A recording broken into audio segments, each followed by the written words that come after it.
বিসমিল্লাহির রহমানির রহিম। আসসালামু আলাইকুম ওয়া রাহমাতুল্লাহি ওয়া বারাকাতুহু। আমি আমার ইনকিউবেটর মেশিনে সর্বপ্রথম ডিম বসাবো। আমার ইনকিউবেটর মেশিনে হাঁসের ডিম বসাবো। আমি আমার ইনকিউবেটর মেশিনে ডিম বসানোর জন্য যে কাজগুলো করব সেগুলো আপনাদেরকে সম্পূর্ণভাবে দেখানোর চেষ্টা করব।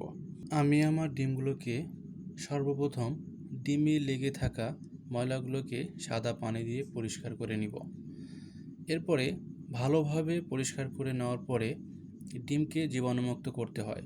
সেক্ষেত্রে পটাশিয়াম অথবা স্যাভলন পানি দিয়ে ধুলে জীবাণুমুক্ত হয়। আমি স্যাভলন পানি দিয়ে আমার ডিমগুলোকে ধুয়ে নিচ্ছি, যাতে করে আমার ডিমগুলো জীবাণুমুক্ত হয়ে যায়।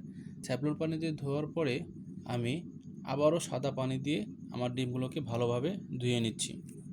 আর হ্যাঁ, অবশ্যই আমার যেহেতু নতুন ইনকিউবেটর, সেক্ষেত্রে আমি আমার ইনকিউবেটরটাকে ভালোভাবে পরিষ্কার করে নিয়েছি। ডিমগুলোকে ধুয়ে নেওয়ার পরে আমি শুকনো কাপড় দিয়ে ডিমগুলোকে ভালোভাবে মুছে নিয়েছি, যাতে ডিমগুলোর গায়ে কোনো পানি না থাকে। ডিমগুলোকে ভালোভাবে মুছিয়ে নেওয়ার পরে প্রত্যেকটা ডিমের আমি মার্ক করে নিচ্ছি। যেহেতু ডিমগুলোকে ইনকিউবেটর মেশিনে দেওয়ার পরে দিনে 3 থেকে 4 বার উল্টিয়ে দিতে হয়, সেজন্য আমার সুবিধার্থে আমি ডিমের একপাশে মার্ক করে নিচ্ছি সাইন পেন দিয়ে, যাতে আমি বুঝতে পারি কোন পাশে আমার উল্টিয়ে দেওয়া ছিল, কোন পাশে আমাকে উল্টিয়ে দিতে হবে।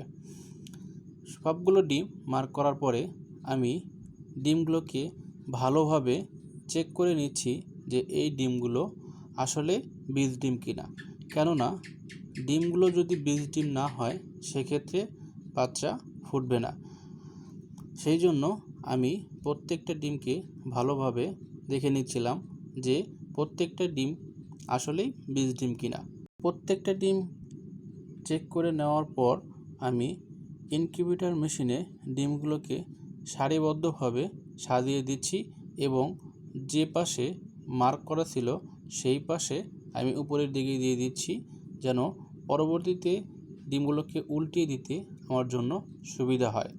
ডিমগুলোকে সাজিয়ে দেওয়ার পর আমি দ্রুত ইনকিউবেটর মেশিনটাকে ঢাকনা দিয়ে ঢেকে দিচ্ছি, যেন ইনকিউবেটর মেশিনের ভিতরের তাপমাত্রা এবং আর্দ্রতা ঠিক থাকে।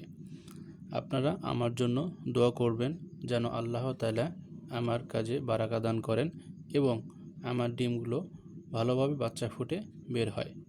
এবং আমার ভিডিওটি ভালো লেগে থাকলে অবশ্যই লাইক, কমেন্ট, শেয়ার করবেন। জাযাকাল্লাহু খায়রান।